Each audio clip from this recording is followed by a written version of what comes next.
Today I'm doing a multi-leaf conversion on a 68 Camaro convertible I have. It was a mono leaf and they were pretty tired, wore out, bushings were bad anyways, so figured I'd just upgrade them to the mono leafs or the multi-leaf packs. They seem to be a lot better for wheel hop, blah blah blah. I'm doing a full BMR 2-inch drop on it, front springs, Bilstein shocks. You're going to have a couple things that you're going to need to change from the mono to the multi. Shackles are different, bushings are different. The plates for your shock absorbers different. I'll just kind of show you a couple pieces that I got to make it a little easier. OER has a pretty nice kit. Comes with everything. Part number R is Richard 363, 67 to 69 multi-leafs. Comes with both bushings, shackle, U-bolts, hardware, front bolt of the eyelets. And it also comes with the clips and bolts for the front mount, plate, rubbers. This is the difference in the shock mount bracket. They actually use a stud type to mount, which is offset. Bilstein's the way to go. Comes with the stud you need. Quite a bit longer than stock, which is kind of, I'll show you why. I've got one side done. The main difference on these is the locator. The monoleaf does not have one on the top. The multi-leaf has a bolt that runs through and holds the spring pack together, so I'll take a little bit of time to show you that. Here you can see the locator on the bottom of the mono, and there's just nothing on top. And then here, of course, is your bolt and dowel. Otherwise, they're pretty much the same. There's no body differences that I can find or anything. I'm not even sure 100% if there is actually a shackle difference, but these things were just shot and toast anyways. So that, I want to say that that whole kit for the new shackles, all the hardware and everything was about $100 off of eBay. So if you see, this is what you'll end up getting. It's not tight, of course. Need to finish this one up, but just got the shock installed. So what's kind of cool about this is they're a staggered shock. One in front, passenger side will actually be in the rear, where you can see the originals. For some reason on mine, we're both in the front. Just trying to correct a mystery car that I bought. But overall, it's pretty easy. The one thing that you're gonna need to do is drill a locator in your differential plate. I'll show you how to measure that and mark it, make it to where it's actually round peg so it lines up your axle properly. And here are the clips and bolts I was telling you about for that front mount. This has the BMR subframe connectors in it. Even though it's a convertible, they actually fit underneath the pan braces somehow. I thought for sure I'd be cutting them, but both sides fit bolted in without having to chop anything up. Amazingly. While we're at it, I'll just show you. We did the 2-inch drop springs in the front, Bilsteins.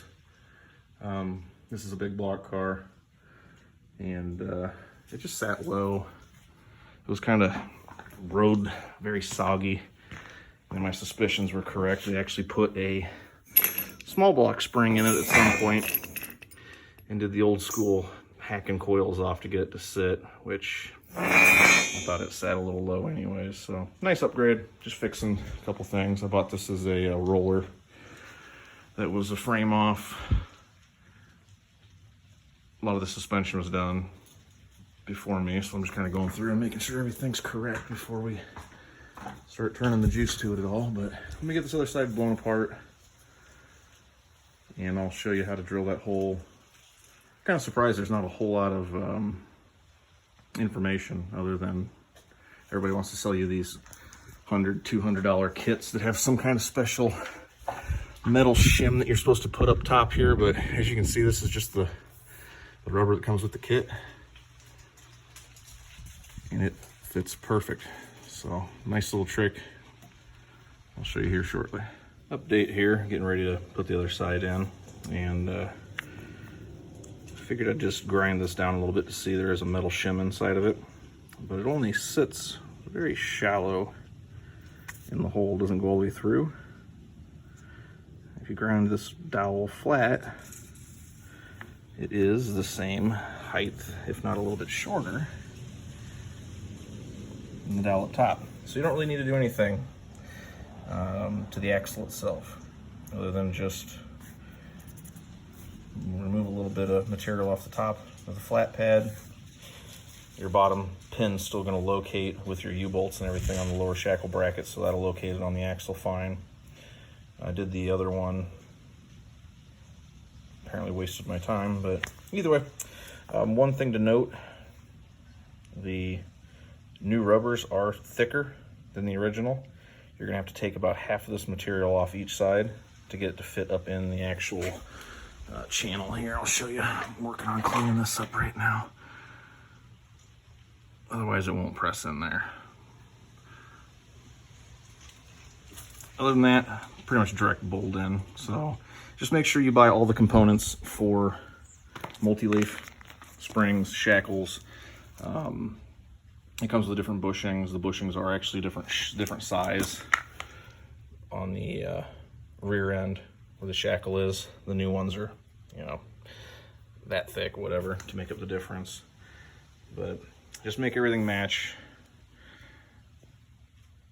Shackle brackets, bushings, install kit, your plate, and you should be set. So I'll get this other side wrapped up here quick, get it all sanded down and painted, reinstalled, and then we'll lower it down and see how she sits. I'm expecting it to be just a little bit higher than it was with the worn out monos on it, because these things are horribly gummy all of a sudden. So anyways, nothing to do drilling wise other than taking a little bit off of your rubber shim, bolt her up, you should be set. Everything was going pretty good until I got to put the driver's side shock on. As you can see, that's not right at all. This thing's leaning so far forward. I got maybe 1.5 inches. And my guess is it'll probably actually end up hitting the rear end if it compresses at all. It wants to be in a situation more like this. But of course, there's no mount here. I think what I'm gonna end up doing is taking the shock plate and relocating it back here. I can't find any information on it. Both shocks were in the front, which is kind of strange. In 68, it was supposed to be staggered, 68 and 9.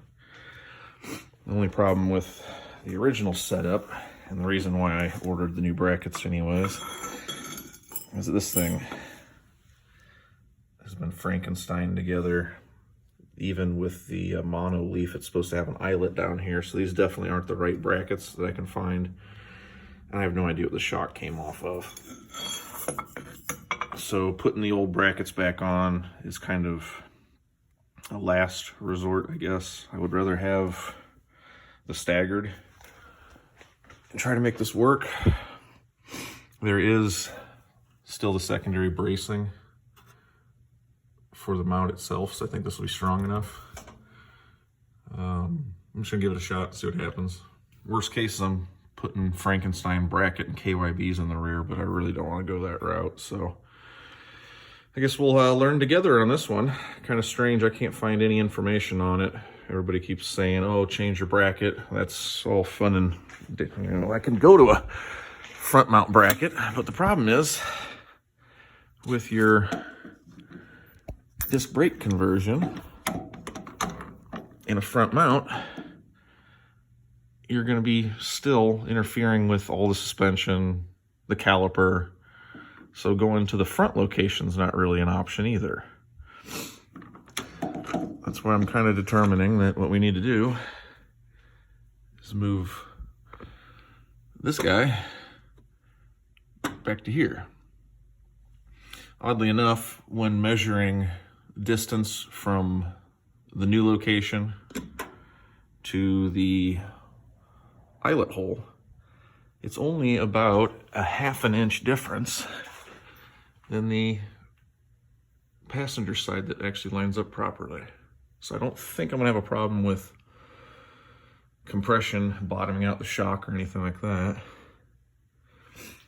I just can't believe that out of a first-gen Camaro, I'm the first person to have this problem. There has to be more people with disc brake conversions that make this work somehow.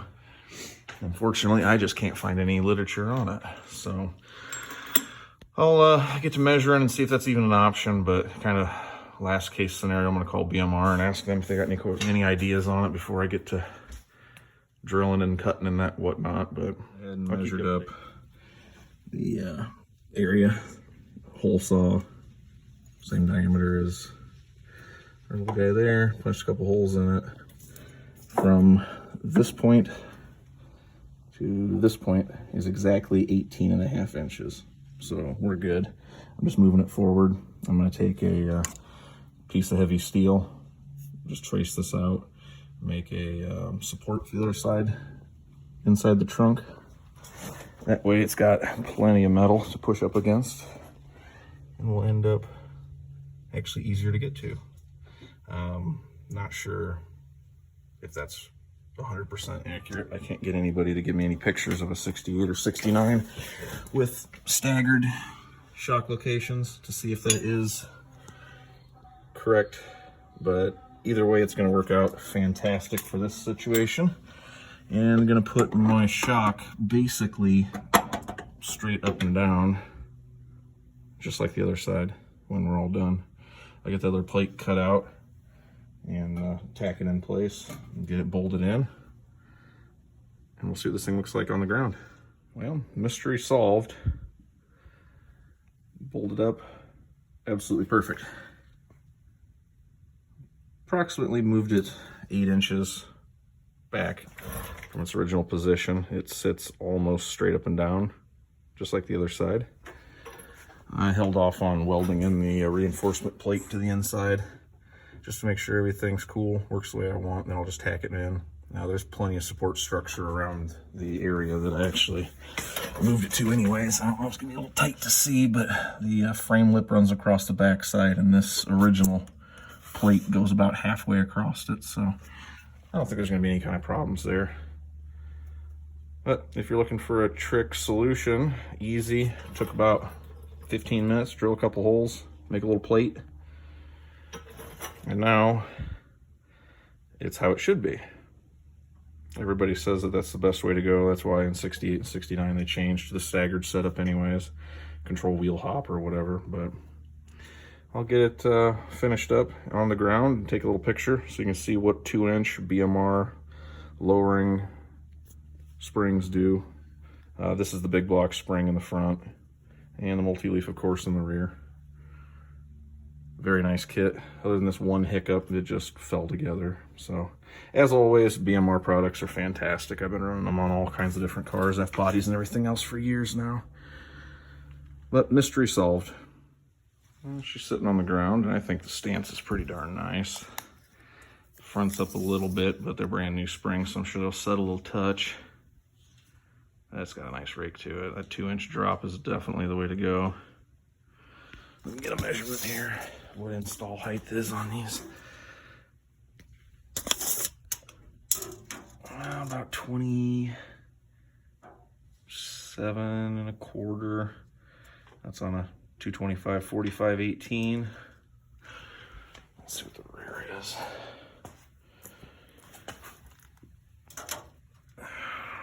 28.25-ish. It's a nice 1-inch drop. 255 45 18 in the rear. Perfect rake. I like it. That's installed. Big block springs, that iron head, aluminum intake, no AC. Just for reference for you guys if you have the same combo or similar. But it feels nice just pushing on it. Firm but not crazy. Be able to take it for a drive once my fuel line fitting shows up.